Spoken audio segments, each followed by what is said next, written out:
अल्लाह के फजल से लाखों लोग का साइकेट्रिक और सेक्सुअल कोच हूँ। आज हम डिस्कशन करेंगे role of the minerals in the sexual functions. तो सबसे जो इम्पोर्टेंट मिनरल्स हैं बॉडी के अंदर वो sodium, potassium, calcium, magnesium, zinc है। और आज हम जो डिस्कशन करेंगे वो हम करेंगे जिंक के ऊपर। जिंक जो है ये हमारी बॉडी के अंदर खुद प्रोड्यूस नहीं होती, हमें ये बाहर से बॉडी के अंदर दाखिल करनी पड़ती है। तो इसका मतलब है इसकी डेली इनटेक चाहिए ताकि बॉडी जो नॉर्मल फंक्शन कर सके। और ये देखा गया है कि तकरीबन बॉडी के 300 डिफरेंट फंक्शंस हैं जहां ये पार्टिसिपेट करती है। हमें सबसे पहले इसका पूरी बॉडी के ऊपर एक जनरल इफेक्ट्स का पता होना चाहिए, इससे पहले कि हम इसके सेक्सुअल साइड इफेक्ट्स की तरफ या गुड इफेक्ट्स की तरफ जो है हम जाएंगे सेक्सुअल फंक्शंस में, क्योंकि सेक्स को बॉडी से अलग नहीं किया जा सकता।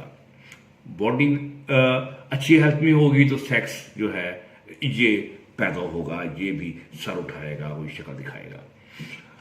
तो सबसे पहले इसके जो फंक्शंस हैं बॉडी के अंदर वो ये हैं कि इसका रोल जो है सेल डिवीजन में बहुत ज़्यादा है, क्योंकि ये प्रोटीन की सिंथेसिस में भी रोल प्ले करती है और इसके अलावा ये डीएनए की सिंथेसिस में भी इसका बड़ा इंपॉर्टेंट रोल है। इसका मतलब सेल जो है वो मैच्योर होने हैं, इसी के जोर पे आपकी डेवलपमेंट होनी है बॉडी के अंदर, ठीक है। फिर इसके बाद इसका इम्यून सिस्टम जो दफाई सिस्टम है इसमें इसका बड़ा कलीदी रोल है, क्योंकि ये आपके जो नेचुरल टी सेल्स हैं और नेचुरल किलर सेल्स हैं जो इम्यून सिस्टम के बहुत इंपॉर्टेंट समझे कि जर्नैल हैं, जो कि बड़े इंपॉर्टेंट हरावल दस्ता होते हैं, ये उनकी प्रोडक्शन में और उनकी वर्किंग दोनों में इसका बड़ा अहम रोल होता है।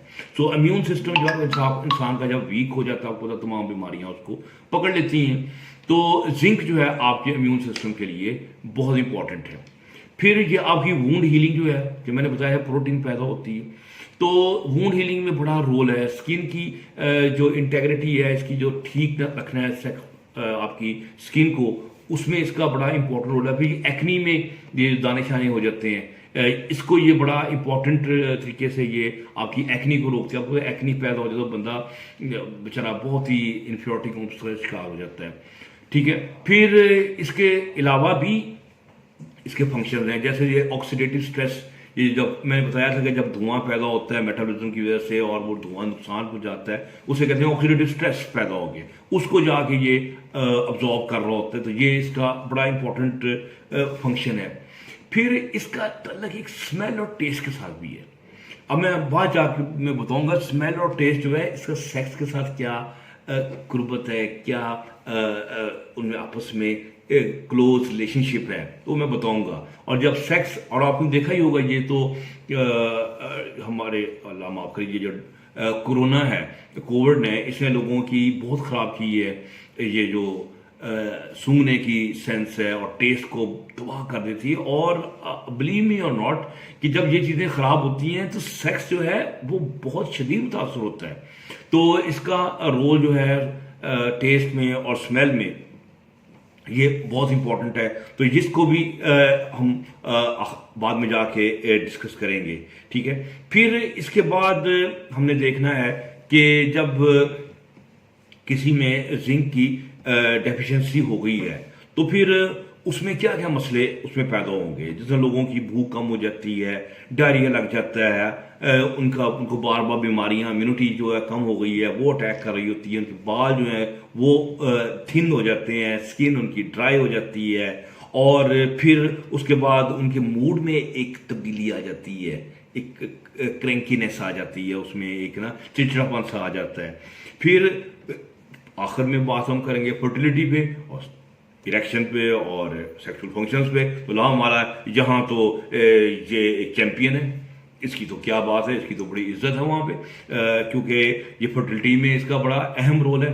ये स्पर्म्स की जो मैं बताऊँगा जाके क्या क्या रोल ये प्ले करता है, ठीक है।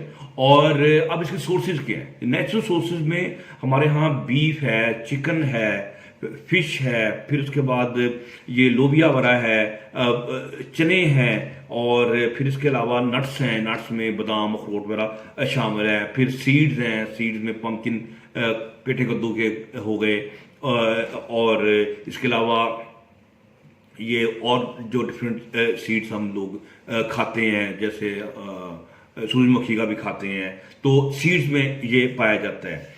और हमारी जो डेयरी प्रोडक्ट्स हैं उसमें भी होता है, योगर्ट वगैरह में भी, ये एग्स में भी शामिल होता है। ठीक है, अब बात भी बतानी थी कि ये जो इसके दो किस्म के सोर्सेज हो गए ना, एक प्लांट बेस्ड सोर्स हो गया और एक एनिमल बेस्ड हो गया, जैसे बीफ चिकन वगैरह जो है, ये फिश वगैरह। ये अब ये जो सोर्स होता है, जो एनिमल बेस्ड होता है, ये ज़्यादा इसकी एब्जॉर्प्शन अच्छी होती है, ज़्यादा बायो अवेलेबिलिटी होती है। जबकि जो प्लांट बेस्ड होता है ये कई रिएक्शन वगैरह में जाता है, तो ये बहुत सारा ज़ाया भी होता है। सो जो लोग होते हैं, गोश्तखोर होते हैं, उनके अंदर आमतौर पे ये इसकी कमी जो है कम वाक़या पैदा होती है, और जो वेजिटेरियंस हैं उनमें इसकी कमी हो जाती है। तो अब हमने ये भी देखना है कि आखिरकार इसका जो है नॉर्मल डोजेस क्या हैं जो कि बॉडी के अंदर हमें रिक्वायर्ड है। तो जो इसकी डेली इंटेक है, ये तकरीबन बस समझे कि मेल में है 11 मिलीग्राम और फीमेल में 8 मिलीग्राम, कोई बहुत ज़्यादा नहीं है। ठीक है, और ये भी देखा गया कि अगर हम 40 मिलीग्राम से ऊपर देंगे तो वो फिर नुकसान का लेवल भी उससे शुरू हो जाता है कि बॉडी के अंदर ये टॉक्सिक हो जाती है। तो इतनी भी हमने जिंक नहीं खाने के जनाब हम हर वक्त फक्के मारते रहें जिंक सल्फेट के, या वो जिंक की बनी हुई जो पेटियां होती हैं जिसमें रजाइयाँ में रखते हैं उनको चाटना शुरू कर दें, ये नहीं करना। तो उन्हें एक लिमिट में रहना है, तो वही आपके लिए बेहतर रहेगा। ठीक है, तो अब हमने देखना है इसकी जो अगर ज्यादती हो जाती है, ये टॉक्सिक हो जाती है, तो फिर क्या होगा। इसके सिम्टम भी वही मिलते जुलते हैं जो उसकी कमी थे, जैसे डायरिया हो गया, भूख की कमी हो गई, इम्यून सिस्टम उसका खराब हो गया। तो यानी कि मिलते जुलते सिम्टम ही उसके आते हैं, जो कि उसकी पेट में उनमें क्रैम्प्स पड़े होते हैं, कोलेस्ट्रॉल वगैरह खराब हो जाता है। ठीक है, तो और सबसे अहम यह है कि जब आप जिंक ज़्यादा लेंगे तो फिर दूसरी जो मेटल्स हैं, जैसे मैग्नीशियम है, इसकी एब्जॉर्प्शन कम हो जाएगी, कैल्शियम की एब्जॉर्प्शन कम हो जाएगी, तो वो बॉडी में जब कम हो जाएगी तो उनके अपने साइड इफेक्ट्स आप पे जाहिर होंगे। सो इसलिए करतूत में रहना है, औकात से बाहर नहीं होना। जिंक फाक के आपने कोई वो बन नहीं जाना रास्पुटीन या कैसनोवा बन जाना आपने कि जनाब हम जैसा है कोई नहीं है, कोई आए तो सही खा लूंगा मैं। ये कोई चक्कर नहीं है कि आप जिंक खा के अपने आप को इतना बड़े पहलवान समझना शुरू हो जाएं, ऐसी कोई चक्कर नहीं है। ठीक है, ऐसी कोई गलती नहीं करनी एक्स्ट्रा डोज लेने की। अच्छा, अब हमने देखना है कि इसके जो सेक्स पे क्या क्या असर है। यही तो मेन टॉपिक है, यही तो आपको इंतजार कर रहे हो, कहते हो डॉक्टर साहब ਕਿਹੜੀ ਗੱਲਾਂ ਦੇ ਲਈ ਫਿਰਦੇ हो, घर पे आओ। बॉटम लाइन, अच्छा बॉटम लाइन जो है ना, इसमें ये है कि सबसे पहले जो जिंक है इसका जरा बहुत क्लोज रिलेशनशिप है विद द टेस्टोस्टेरोन। यानी कि ये देखा गया है कि जब इंसान में जिंक की कमी हो जाती है तो लोगों में टेस्टोस्टेरोन का लेवल कम हो जाता है। और टेस्टोस्टेरोन आपको पता है ये मेल हार्मोन है, ये कपूरों का पानी है। इसी ने आपके मसल बनाने हैं, इसी ने आपकी बोन बनानी है, इसी ने आपके सेक्स पैदा करना है, इसी ने आपके अंदर इरेक्शन पैदा करना है। तो वो जो सारी मेलनेस है उसमें वो बेस कर ही आपके टेस्टोस्टेरोन पे, और टेस्टोस्टेरोन की प्रोडक्शन में जिंक का बड़ा अहम रोल है। और ये चीज़ तजुर्बों से साबित हुई है कि उन्होंने कुछ लोगों की जिंक कम कर दी तो लोगों में टेस्टोस्टेरोन कम हो गया। कुछ बाबे बेचारे थे उनको कमी थी, उनको जिंक की उन्होंने सप्लाई ज़्यादा दी तो उन लोगों में टेस्टोस्टेरोन की प्रोडक्शन जो है बढ़ गई। इस तरह उन्होंने ये नहीं कि मेल जो होता है बंदा होता है उसमें ये भी होता है ना कि जनाब वो खा के साइकोलॉजिकल इफेक्ट आ जाता है तो बंदा कहता है हाँ जी कुछ ना कुछ हो गया है। ये भी नहीं, उन्होंने चूहों पर भी तजर्बे किए। चूहों को भी जब उन्होंने ज़्यादा जिंक दी है तो उनके अंदर टेस्टोस्टेरोन भी बढ़ गया और उनका सेक्सुअल फंक्शन है वो भी स्ट्रांग हो गया। और एक और अजीब चीज़ जो मेरे सामने आई कि सिर्फ ये इरेक्शन में पार्टिसिपेट नहीं करती, बल्कि ये देखा गया है कि चूहों में कि उनका जो इंटरकोर्स टाइम था वो भी बढ़ गया। यानी कि ये प्रीमच्योर एजैकुलेशन में भी थोड़ा माइनर कहीं ना कहीं रोल प्ले करती है। और ये चीज़ कुछ तजर्बात हुए हैं, उसमें जिंक के साथ कुछ एक दो और चीज़ें थी, गोल्डन बल्ब और फोलिक एसिड वगैरह डाला था, तो उन लोगों में भी जो इंटरकोर्स टाइम था वो ज़्यादा हो गया। तो अब बेसिकली सेक्सुअल फंक्शन में दो ही चीज़ें चाहिए ना, आपको इरेक्शन चाहिए और आपका टाइम चाहिए। अंधे को क्या चाहिए? दो आंखें। तो इरेक्शन भी मिल जाए, टाइम भी मिल जाए, और क्या लेना आपने। अच्छा, अब मैंने पहले शुरू में एक बात की थी आपसे कि स्मेल के साथ बड़ा टेस्ट है और उसके टेस्ट के साथ भी बड़ा तल्लक है। अब ये दोनों चीज़ें जो ना आपकी जो हिस्से हैं सेक्स में बड़ा रोल प्ले करती हैं। नाक से जब जाता है खुशबू और वो सीधी वो आपके जाती है उस लिम्बिक सिस्टम पे जो कि आपके इमोशंस को कंट्रोल करता है।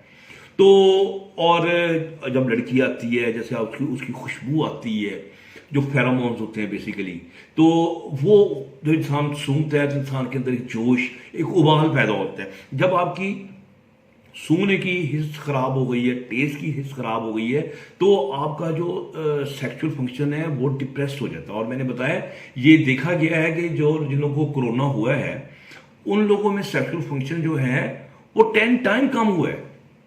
उसकी बहुत सारी वजूहत है, इसमें मैं काम कर रहा हूँ, लेकिन उसमें से एक वजह ये भी सामने आ गई है कि जो हमें इसका इल्म नहीं था कि ये किस तरीके से ये सेक्स जो है इंसान का जो डाउन हो जाता है।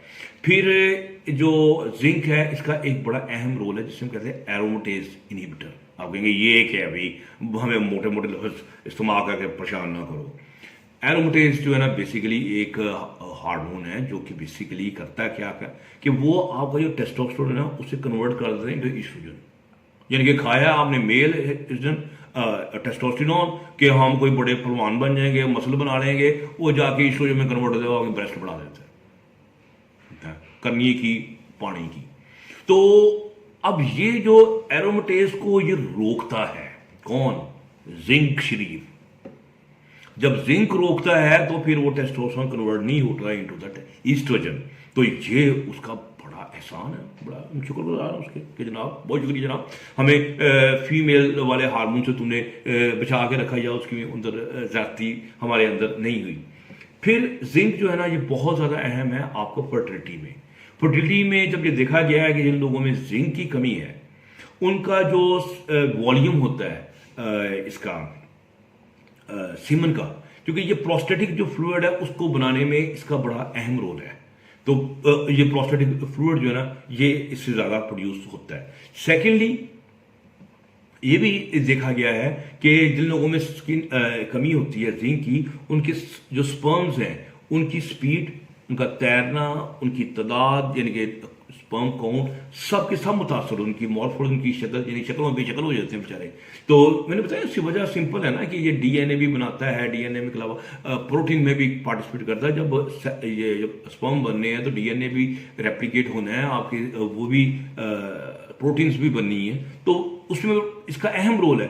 सो इसकी जो हेल्थ है आपके स्पर्म्स की, इसमें ये बहुत बहुत मेजर कंट्रीब्यूशन करते हैं। इसलिए लोग आमतौर पे इसको जानते हैं, लोग जो डॉक्टर ज़्यादा एंड्रोलॉजी वाला नहीं समझते, लेकिन उनको भी इतना पता है कि हाँ यार वो सर्बेक्सी दे देते होते हैं।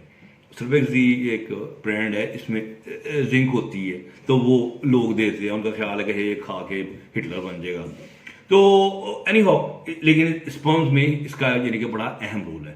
तो जिंक की जो कमी है ये हमारी बॉडी में नहीं होनी चाहिए।